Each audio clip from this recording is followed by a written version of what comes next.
Hi, my name is Severi.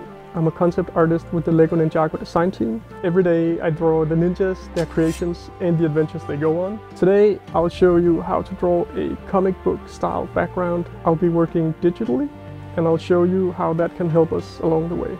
So let's get drawing. The first thing we want to do is we want to cover the picture with everything we want in it. That means we don't worry too much about perspective or details. All we're looking for is a scenery that has what we want and give us a nice sense of place. I have decided that I want a classical gate from the Ninjago universe. I want a temple in the distance and I want a dragon leading our eye towards the distant temple. It's a very classical Ninjago scene.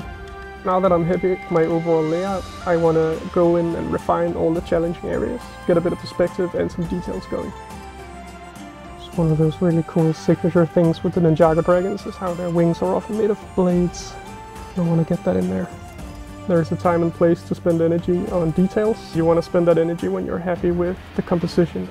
The two most significant things in perspective in this, the gate and the temple. Be adventurous and try some stuff out. Make your own personal gate if you're kind of following along here.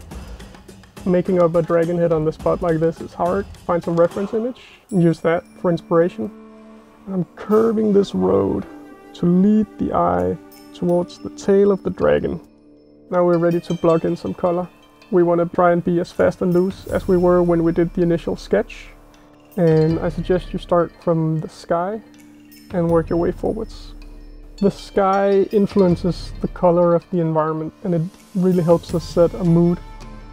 I usually start with the darkest color of an area. Try to slowly blend in my changes. I almost forgot to get into the dragon and I think that's because it's the most challenging. I want this to be a white ice dragon. And I think this dragon will also need some gold. At this stage I'm almost happy with my color sketch.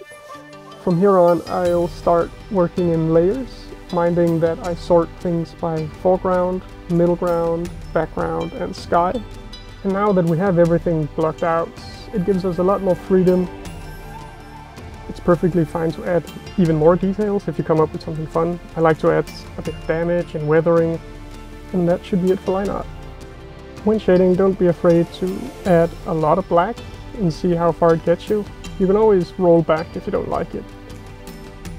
I'd say the line art is ready and we can move on to blocking in the colors. I'm really starting to feel the heat in here. You can see that as a theme all the way through. The further something gets towards the background, usually the brighter it gets. With the blocking done, it's time to color our layers.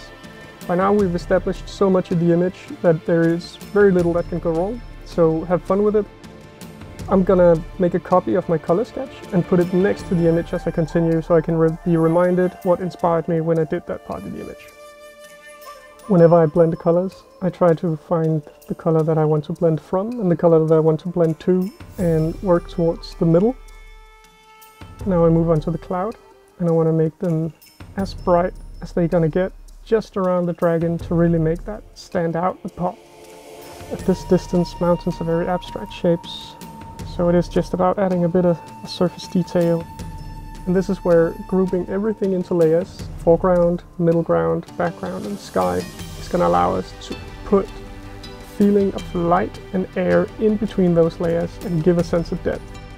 And with this, I'd say our image is done. Check out more LEGO Ninjago Master Classes from my awesome colleagues here at the LEGO Group. Be Ninja!